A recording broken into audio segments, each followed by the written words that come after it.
Again. Thank you, Mr. President. As I was saying, colleagues, this is nothing new. This is something that I put before the work group back on February 17th, made my intentions known about this issue. It's something that I've discussed in caucus also. This is an amendment that I'm proffering to go along with what we've talked about here today, being inclusion. This is an amendment that will send a message to the Ethics Commission about what we intend for this to cover. This is an amendment about equality under the law, including holding everyone to the same standard.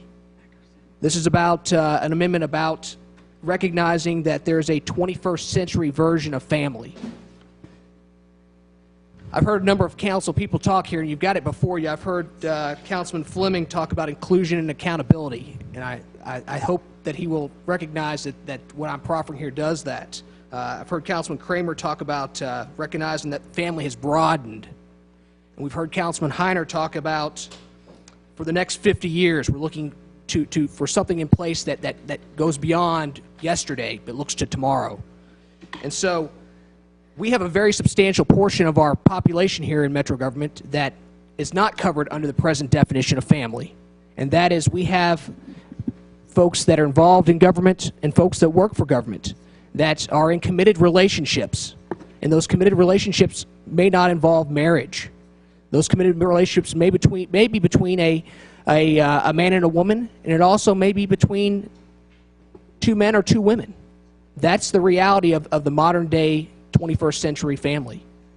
And that's what we're talking about with this amendment here, is recognizing that we need to make sure that when we're trying to be inclusive and trying to be open and accountable, and we're trying to make sure that everyone is covered equally under the law, because again, it's about equality under the law.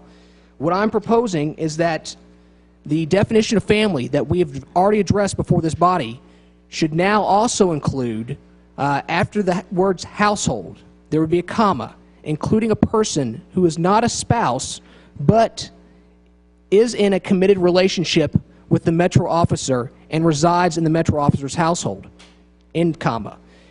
At the very end of that definition, then, we would define committed relationship as used herein shall mean sharing of income and expenses by couples involved in heterosexual and homosexual relationships. This definition here recognizes that we are going to cover a very large section of Metro employees and government elected officials that we may not otherwise be covering. And at this time, I would open up the floor to any questions. You've made that in the form of a motion, and there is a second. Thank you. The item is before us. Mr. King, you've asked to speak.